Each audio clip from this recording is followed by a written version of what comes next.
Hello students, here I am Gargi Pamar, Assistant Professor BBA in St. Andrews Institute of Technology and Management, Gurgaon. So here I am back with an online lecture series on income tax subject. So let's start with lecture. In today's lecture, we are going to cover income from house property from second unit of your syllabus. So let's start with the lecture. So firstly, question arises, which income will be taxable under this head? So rental income of any house property will be taxable under this head. That means if a person have house property and any that person earns some rental income from that house property will be taxable under this head. So rental income of any house property will be taxable under the head house property. Income from house property charging section is 22. So charging section of this head is section 22. Okay. Yes. So let's move on. Computation of income from house property. How will we calculate the income from house property? For this, we have to calculate gross annual value. So first we will calculate gross annual value. Then municipal taxes will be less from GAV. So we will less municipal taxes from GAV. Then resultant amount will be net annual value. Then we will less the reduction under section 24 from NAV. So deduction under section 24 is two types. First is statutory deduction, that is at the rate of 30% of NAV. So statutory deduction is 30% of NAV. That we have already calculated. 30% of NAV we will calculate, and the second deduction under section 24 is interest on borrowed capital. If a person takes a loan from any bank or any other person for the construction of house property or repair of house property or renovation of house property, then we will less the interest on that loan, and the resultant amount will be income under the head house property. Okay. Now, how we will calculate GAV, gross annual value? So, for calculation of gross annual value, we have to follow some steps. So, let's see. Step number first. In step first, we will calculate the expected rent. How will we calculate expected rent?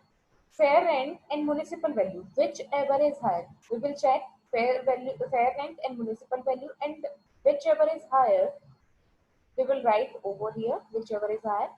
Then the higher amount will be compared with standard rent, and higher and standard rate, whichever is less will be expected rent. Then expected rent will be compared with actual rent. So in step 2, expected rent will be compared with actual rent. So expected rent and actual rent, whichever is higher will be GA. So you can remember it like this: higher, less, then higher. Okay. Now, let's talk about section 24. Section 24 gives two type of deduction under section 24. Two type of deduction is allowed. First is 24A, that is statutory deduction, that is 30% on NAV. Okay, and what is second deduction under section 24? Section 24B, there is a deduction of interest on borrowed capital. If interest on loan taken for purchase, construction, renovation, repair, addition, and alteration of house property is allowed as a deduction without any limit from financial year in which construction is completed. If any loan is taken for purchase of house property, construction of house property, renovation of house property, repair, additional alteration of house property, then interest on that loan will be completely allowed without any limit. Okay. Then in next, interest on pre-construction period is allowed in 5 equal annual installments starting from year in which such construction is completed. So, from date of construction, when construction is completed, whole amount of interest will be deducted. But for pre-construction period, the interest of pre-construction period will divide in 5 installments, and every year one installment will be deducted from house property income from annual. Okay. Then in last case, interest on loan taken to repay the original loan is also allowed. If you take any loan to repay the loan that is taken for house property construction, renovation, and repair, then such interest will also be allowed as deduction. So if you take any loan to repay the previous loan, then in that case also that interest on new loan will also be allowed. Okay. So for remember the things you can write here like this: FR and MV, fair rent and municipal value, whichever is higher. Higher will be compared with SR, whichever is less, and this less and AR will be compared whichever is higher. Okay. Now let's move on. Municipal taxes will be taxable on paid basis. You have to remember this thing that municipal taxes will always be taxable on paid basis. Until unless municipal taxes are paid, until unless municipal taxes are paid, will not be allowed for deduction. Okay? So municipal tax is always taxable on the basis of paid. Okay?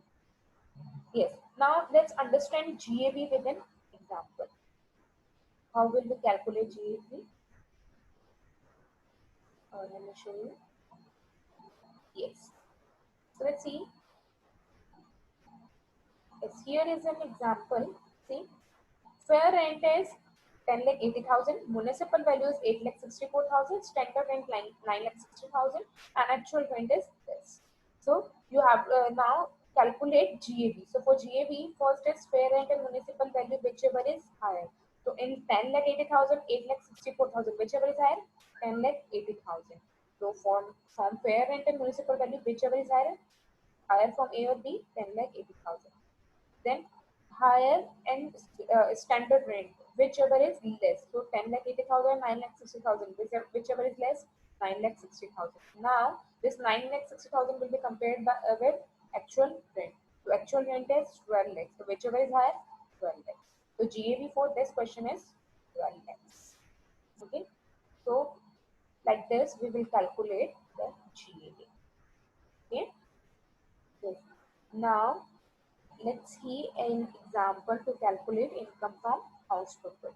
Okay, so here is an example. Mr. X owns a residential property in Mumbai. He earned 12 lakh as a rent from financial year 2019-20. So that means actual rent from the house property is 12 lakhs. Municipal value is 9 lakh 60,000, fair rent 9 lakh, and standard rent under the rent control act 8 lakh 40,000. However, out of 12 lakhs, unrealized rent is 1 lakh. So actually, rent is received by Mr. Jed is 11 lakhs because the rent of that house property is 12 lakh, but 1 lakh is still unrealized. In that case, actual rent received is 11 lakh only. Okay. Further, he has paid interest of rupees 4 lakh 60,000 in the current year and pre-construction period is 20 lakhs. So we have already discussed that post-construction periods interest will be fully deductible, but pre-construction periods interest will be divided in 5 installments and in every year one installment will be deducted. Okay. On loan taken on house property and municipal taxes is 60,000. What is the income from house property of Mr. Jared for assessment year 2020-21? So first we have to calculate GAV. What is the rule of GAV? First we have to calculate expected rent, and for expected rent, fair rent and municipal value, whichever is higher. So fair rent is 9 lakhs, and municipal value 9 lakh 60,000. Whichever is higher, 9 lakh 60,000. Now this higher will be compared with standard rent that is 8 lakh 40,000. Whichever is less, 9 lakh 60,000 and 8 lakh 40,000, 8 lakh 40,000. Now this less will be compared by actual rent received. So actually rent received is 12 lakh minus 1 lakh. That means 1 lakh is unrealized rent and total rent of that house property is 12 lakh. So actually received rent is 11 lakh. So 11 lakh and 8 lakh 40,000, whichever is higher, 11 lakh. So higher of step 1 and 2, 11 lakh. So GAV is 11 lakh. Okay, GAV is 11 lakh. So now we will calculate income from house property. GAV is 11 lakh less municipal taxes. Municipal taxes is 60,000. That's why less 60,000. Net annual value is 10 lakh 40,000. Deduction under section 24. First statutory deduction is 30%. So 10 lakh 40,000 30%, 3 lakh 12,000. 30% of 10 lakh 40,000, that is 3 lakh 12,000. Now interest on borrowed capital. Interest on borrowed capital is 4 lakh 60,000 is post construction periods interest. So fully deductible, totally deductible. So 4 lakh 60,000 we will deduct as it is. As it is, 4 lakh 60,000 will be deducted, and 20 lakhs interest is before the pre-construction period. That is related to pre-construction. Then we will divide 20 lakhs in 5 equal installments. That is 4 lakh, I think. So 4 lakh plus 4 lakh 60,000. That is 8 lakh 60,000. So 8 lakh 60,000 we will deduct. So in 10 lakh 40,000, from 10 lakh 40,000 we will less 2 lakh 20,000 and 8 lakh 60,000. So income from house property is 1 lakh 30,000 negative. Negative means that we are facing loss from house property, not any. So this income will not be chargeable because this is not the income. This is the loss, and loss is never be charged as income tax. On loss, there is no income tax charge. Income tax is charged only on income. Okay. So this is about the simple question of house property. Now let's move on next topic, that is self-occupied house property. A self-occupied house property is used for one's own residence purpose. This may be occupied by the taxpayer's family, parents, or spouse or children. A vacant house property is also considered as self-occupied for house property and income tax. See, if any house property is self-occupied with any person, or his family member, his parents, his spouse or children, then that property will be known as self-occupied house property. So how will we calculate income from self-occupied house property? So for that, let's see. Yeah, you have to remember one more thing, that is a vacant house property is considered as self-occupied house property. If a house property is vacant, not be let out and not self-occupied, then in that case also that house property will be considered as self-occupied. Okay.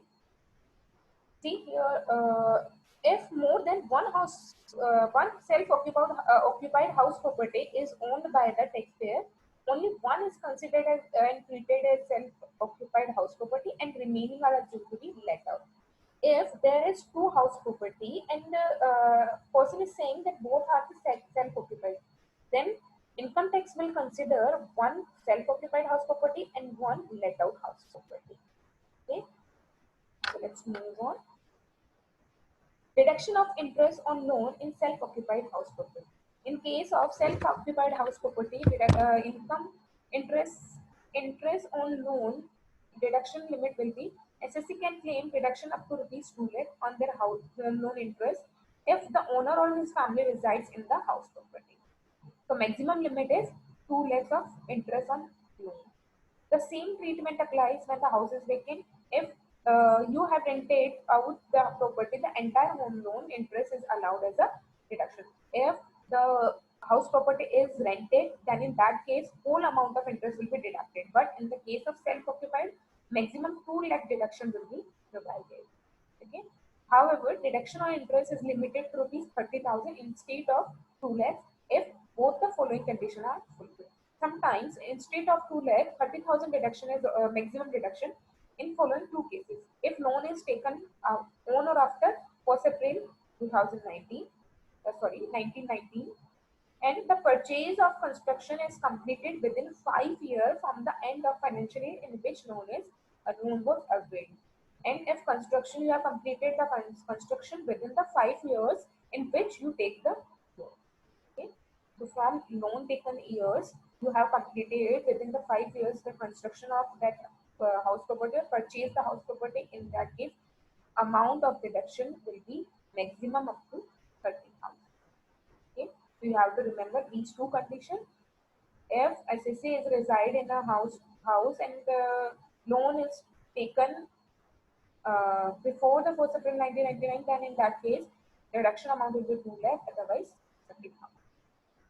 Okay.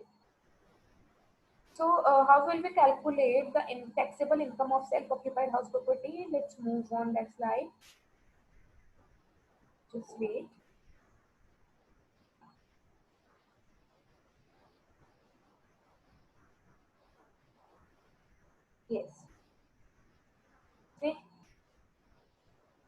In the case of when uh, house is self-occupied, then computation of income will be as follows. GAV will taken always nil. Municipal tax is always taken nil. NAV always taken nil. Reduction in section 20 was statutory deduction always nil. But interest on loan, deduction of interest on loan only be provided. It may be 30,000 or 2 lakh as the condition, as the case may be. So income from house property will be negative in the case of self-occupied house property. Okay, so let's have an example. Yes, see, Mr. X owns. Yes, here is an example. Mr. X owns two house property. These properties are used for own residential purpose throughout the previous year, and that is not let out at all. Relevant details pertaining to these properties are given here. So we have already discussed that if any assessee occupies two houses, then automatically it will be considered that one is let out and one is self-occupied. So which house will be considered as let out, or which house will be considered as self-occupied? So for this, there is a rule. We have to calculate income in two cases. In first case, we have to consider house first as let out, and house two is self-occupied. And in second case, house one will be considered as self-occupied, and house two will be considered as let out. Okay. So the we will calculate in both the situation income in both the situation, and income between the two situation, income is less. In which situation income is less, that will be considered as taxable income. Okay? So let's understand with an example. Yes. So first we will frame case one. In case one, we will assume that house one is let out and second is self-occupied. So in self-occupied, GAV is always nil, municipal taxes is always nil, NAV is always nil, standard rent is always nil, but the interest on housing loan is provided only. So tax loan is taken after, as there is no mention that when is the loan is taken. So we will consider that loan is taken after 1st April 1990. So you have to rectify here that the loan is taken or before. Mention here before, not after. Instead of after, mentioned before instead of after. Before 1st April 1999. If the loan is taken before 1st April 1999, in that case, maximum deduction amount will be 30,000. Okay. So loan is taken after 1st April 1999. That's why the deduction amount will be 2 lakh. In the case of let out house property, first we will calculate GAV. GAV will be fair rent and municipal value, whichever is higher, that is 11 lakh, and 12 lakh, whichever is higher, 12 lakh. Then 12 lakh will be compared with standard rate. Standard rent and higher value, whichever is less, 12 lakh. 12 lakh is less, so 12 lakh is GAV. So we have mentioned 12 lakh GAV. Because actual rent is not given in the question, that's why we will compare with actual rent, and we will skip the next step. We skip the second step. Okay, GAV is 12 lakh, less municipal taxes is 50,000, so we will less municipal taxes. NAV is 11 lakh 50,000. Standard rent, standard deduction is 30% of NAV. NAV is 11 lakh 50,000. 30% of 11 lakh 50,000 is 3 lakh 45,000. Interest on housing loan is 70 lakhs. Here specifically mentioned 70 lakhs. So income from house, loss from house properties 8 lakh 95,000 and 2 lakhs. So total is 10 lakh 95,000 loss. Okay. Yes. And in second case, if we will frame second case, GAV is, so let's see, GAV is municipal value and fair rent, whichever is higher, 17 lakh. 17 lakh and 15 lakh, whichever is higher, 17 lakh. 17 lakh and 16 lakh 50,000, whichever is like 16 lakh 50,000. So GAV is 16 lakh 50,000. Now in this case, we assume that house 1 is self-occupied and house 2 is let out. So in first case, self-occupied, in the case of self-occupied, GAV is always nil, principal taxes is always nil, NAV is always nil, standard deduction is always nil. Only interest on house property deduction, housing loan deduction is be allowed. So reduction in this case is 2 lakhs. So loss from house property is negative Now, in second case, because it is deemed as let out, then GAV will municipal value and fair rent, whichever is higher, 17 lakh. 17 lakh and 16 lakh 50,000, whichever is less, 16 lakh 50,000 is GAV.